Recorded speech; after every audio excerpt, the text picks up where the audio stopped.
अस्सलाम वालेकुम स्टूडेंट्स। आज हम स्टार्ट करेंगे कि आईटी इंफॉर्मेशन टेक्नोलॉजी का क्या रोल है हमारी रिसर्च प्रोसेस में। तो इसको देखते हैं।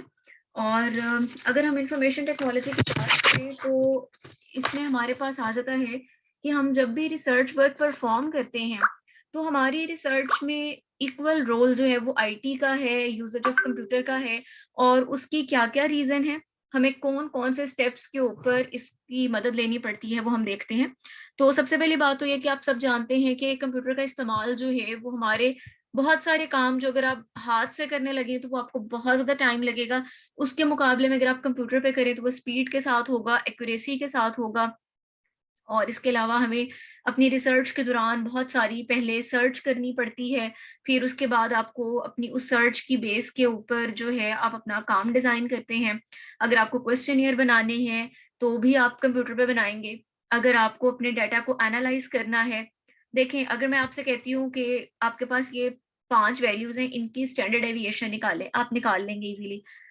अगर मैं आपको 5 की बजाय 500 का डाटा देती हूँ, तो it would be difficult for you.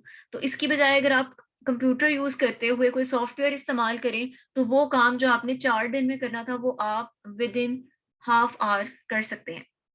ठीक है? तो इस तरह से बहुत सारे स्टेप्स पे हैं जहाँ हमें अपनी रिसर्च के दौरान कंप्यूटर इंफॉर्मेशन टेक्नोलॉजी असिस्ट करती है during searching, during designing of our work. फिर जो आप फाइनल अपने काम की रिपोर्ट तैयार करते हैं, यानी अगर आप अपनी डिग्री लेवल पर हैं, तो आप अपना थीसिस प्रिपेयर करेंगे। अगर आप अपना कोई बीइंग अ साइंटिस्ट अपना रिसर्च आर्टिकल पब्लिश करें, तो वो भी आप कंप्यूटर पे ही उसको टाइप करेंगे, उसको पब्लिश करवाएँगे, वो लोगों के लिए जो अवेलेबल होगा वो इंटरनेट पर ही अवेलेबल होगा। इट मीन्स कि हमारी रिसर्च के अंदर आईटी का, कंप्यूटर का बेपनाह रोल मौजूद है। अब कुछ आपको डिस्क्राइब कर रहे हैं कि कंप्यूटर क्यों ज़रूरी है। पहली बात तो ये कि बहुत सारा काम जो है वो ये स्पीडली कर सकता है, क्विकली कर सकता है। मैंने आपको एग्ज़ाम्पल दी कि अगर आप खुद मैनुअली वो काम करने लगे तो बहुत टाइम लगेगा, जबकि उसके मुकाबले में अगर आप वही काम कंप्यूटर पे करें, तो ये आपका स्पीडली हो जाता है। फिर उसके बाद एक्यूरेसी।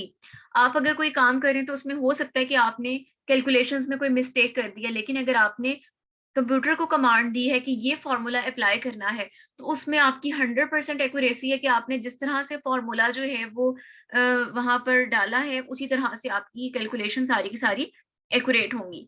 फिर उसके बाद आ जाती है ऑर्गेनाइजेशन। आप अपने काम को बहुत अच्छे तरीके से ऑर्गेनाइज कर सकते हैं। किस तरह से?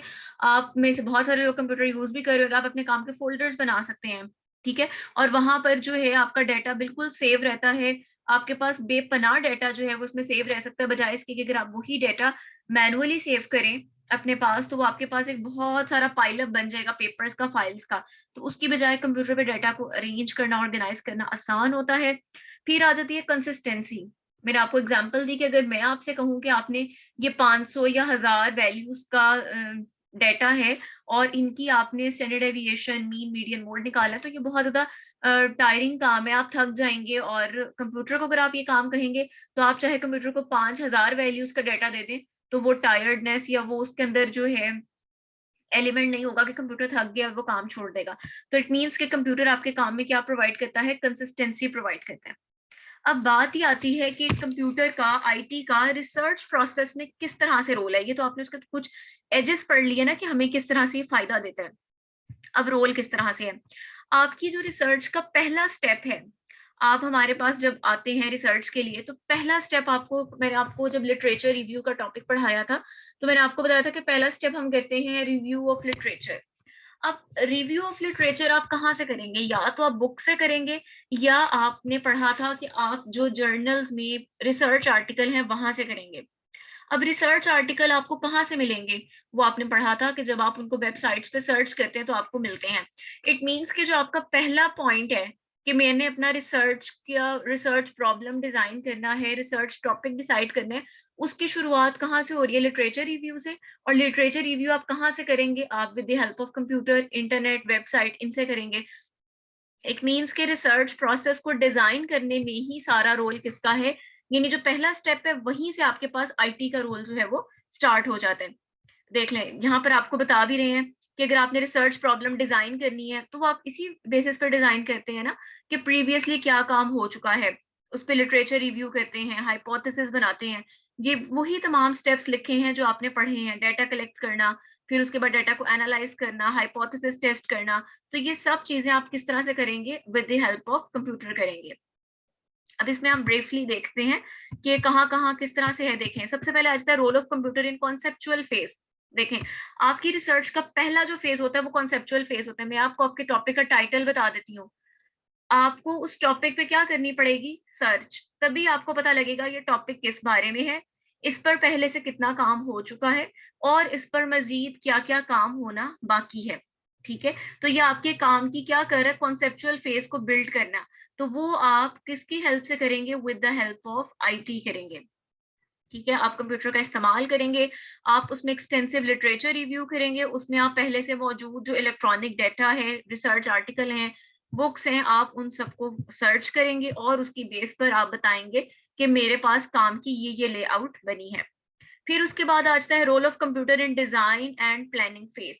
आपका अगर केमिस्ट्री की बात करें तो इसमें तो मोस्ट ऑफ द टाइम हम एक्सपेरिमेंटल वर्क होता है जो कि लैब में परफॉर्म करते हैं, बट स्टिल हमारे पास, जैसे अगर आप बायोकेमिस्ट्री के स्टूडेंट हैं और आप कोई परफॉर्मा प्रिपेयर करना चाहते हैं जिसमें आप लोगों से उनकी बेसिक इन्फॉर्मेशन लेंगे, उनकी फैमिली बैकग्राउंड, उनकी फैमिली हिस्ट्री लेंगे, ठीक है, और फिर आप उनके ब्लड सैंपल कलेक्ट करते हैं, तो इसके लिए आपको क्या करना पड़ेगा, कंप्यूटर की हेल्प से उनके लिए परफॉर्मेंस जो है वो डिजाइन करने पड़ेंगे।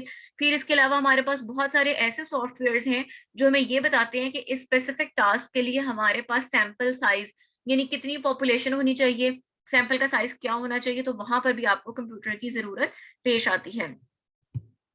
नेक्स्ट आ जाता है role of computers in data collection phase. Data collection phase अगर आप बात करते हैं, क्वेश्चनियर्स हैं, फिर उसके बाद आपके पास जो है डिफरेंट, आप कोई सर्वे डिजाइन करते हैं, तो वो डेटा कलेक्शन है। तो डेटा कलेक्शन के दौरान भी आपको क्या करना पड़ेगा, आपको जो है अपना माइक्रोसॉफ्ट वर्ड यूज करते हुए, एक्सेल यूज करते हुए आपको अपनी जो है वो फॉर्म्स रेडी करने पड़ेंगे। और उसके बाद आप क्या कर सकते हैं, जो आपके पास डाटा आया है उसको आप बासानी जो है, डिफरेंट सॉफ्टवेयर हैं आगे चल के हम पढ़ते हैं, स्प्रेडशीट्स हैं, एसपीएसएस है, वर्ड प्रोसेसर, उनमें आप क्या कर सकते हैं, सेव कर सकते हैं। फायदा क्या होता है, इस देखें, अगर आपसे मैं कहूँ कि एक पेज पर ये रेडी करना है तो ये बहुत लंबा काम है। अगर आप इस तरह के सॉफ्टवेयर पे रेडी करते हैं, पहली बात तो ये कि सॉफ्टवेयर के अंदर आप बासानी जब कोई एंट्री चाहें डिलीट करना, ऐड करना इजीली कर सकते हैं। ठीक है, टाइम कंज्यूमिंग काम नहीं है ये बिल्कुल भी। अगर मैं आपसे कहती हूँ पेपर पे, तो पेपर में क्या होगा, अगर आपने 27 नंबर एंट्री को डिलीट किया है या वहां से कटिंग की है, एक तो आपका डॉक्यूमेंट भी गंदा होगा और आपकी हो सकता है बाकी सारे डॉक्यूमेंट की तरतीब खराब हो जाए, इस तरह कोई भी इशू हो सकता है, जबकि कंप्यूटर पे ऐसा नहीं होता। अगर आप 27 नंबर एंट्री को डिलीट करते हैं तो ऑटोमेटिकली नीचे वाली सारी एंट्रीज ऊपर शिफ्ट हो जाएंगी, तो इसमें काम जो है वो बहुत हद तक आसान हो जाता है। फिर उसके बाद आ जाता है डेटा एक्सपोजिशन। डेटा को रिप्रेजेंट करना बड़ा आसान होता है।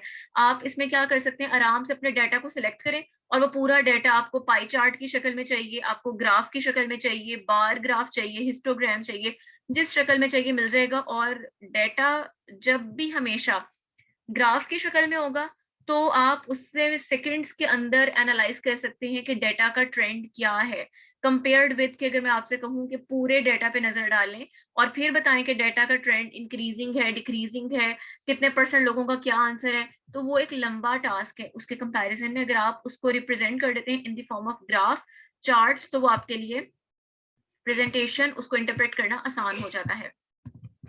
उसके बाद आ जाता है role of computer in data analysis. Data आपने कलेक्ट कर लिया, अब आपने डाटा को एनालाइज करना है, उस पर आपने स्टैट्स अप्लाई करनी है। उसके लिए हमारे पास बहुत सारे सॉफ्टवेयर मौजूद हैं, जिनमें एक एसपीएसएस कॉमनली यूज सॉफ्टवेयर है।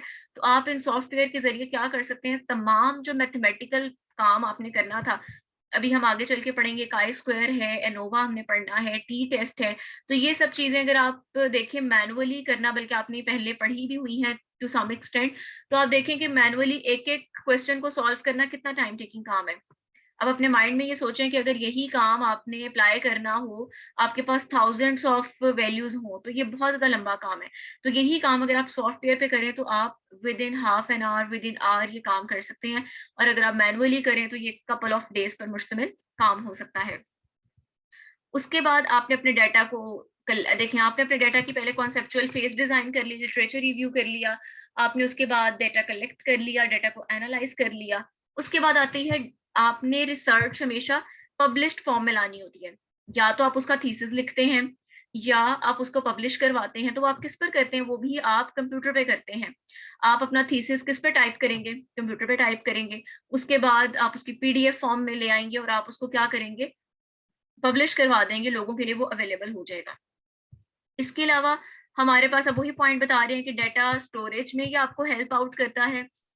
जितना भी आपका कंप्यूटर है साइंटिफिक रिसर्च में जो इसका इस्तेमाल है, डाटा स्टोरेज में हेल्प आउट करेगा। वही वाले पॉइंट आगे, डाटा को एनालाइज करने में। साइंटिफिक साइमुलेशन क्या है? One of the prime uses of computer in pure science and engineering project is the running of simulation. Simulation क्या होता है? Mathematical modeling of a problem. आपके पास जैसे केमिस्ट्री में बात करें तो हमारे पास कंप्यूटेशनल केमिस्ट्री है, जिसमें आप क्या करते हैं? सॉफ्टवेयर रन करके देखते हैं कि क्या ये जो मैं मॉलिक्यूल की ज्योमेट्री या जो मैं एक्सपेक्ट कर रही हूँ कि ये रिएक्शन होगा, ये आपको थ्योरेटिकली बताते हैं सॉफ्टवेयर। अगर ये चीज थ्योरेटिकली पॉसिबल है तो फिर प्रैक्टिकली एक्सपेरिमेंटली भी वो पॉसिबल होगी।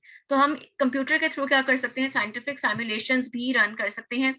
इंस्ट्रूमेंटेशन कंट्रोल, आपके बहुत सारे इंस्ट्रूमेंट, FTIR है, यूवी विजिबल है, स्कैनिंग इलेक्ट्रॉन माइक्रोस्कोपी है, इन सब के साथ एसोसिएटेड एक स्पेसिफिक सॉफ्टवेयर होता है, जिसके थ्रू आप क्या करते हैं? जब आप अपने सैंपल की स्टडी करते हैं तो वो सॉफ्टवेयर आपको अपने सैंपल के बारे में बहुत सारी वैल्यूएबल इंफॉर्मेशन देता है, जैसे सैंपल का सरफेस एरिया क्या होगा, पोर साइज क्या होगा, पार्टिकल साइज क्या होगा। इस तरह की इंफॉर्मेशन भी with the help of instrument आप लेते हैं। इसके अलावा आप इंटरनेट के थ्रू नॉलेज शेयर, इसकी तो आपको कोई इंट्रोडक्शन भी करवाने की जरूरत नहीं है, आप सब जानते हैं। आपको कोई चीज सर्च करनी हो तो आप सबसे पहले कहाँ सर्च करते हैं? इंटरनेट पे करते हैं। वैरायटी ऑफ वेबसाइट्स जो है वो अवेलेबल हैं। उसके बाद आ जाता है tools and application used in research process. SPSS की वीडियो मैं आपके साथ अलग से शेयर करती हूँ। स्प्रेडशीट का टॉपिक हम आगे देखते हैं। वर्ड प्रोसेसिंग, ये सारे टॉपिक यहाँ उन्होंने जस्ट आपको इंट्रोड्यूस करवाए हैं, ब्राउजर क्या होता है, लेकिन मैं आपके साथ इनकी सबकी डिटेल अलग अलग वीडियो में ही हम आपके साथ जो है वो शेयर करते हैं।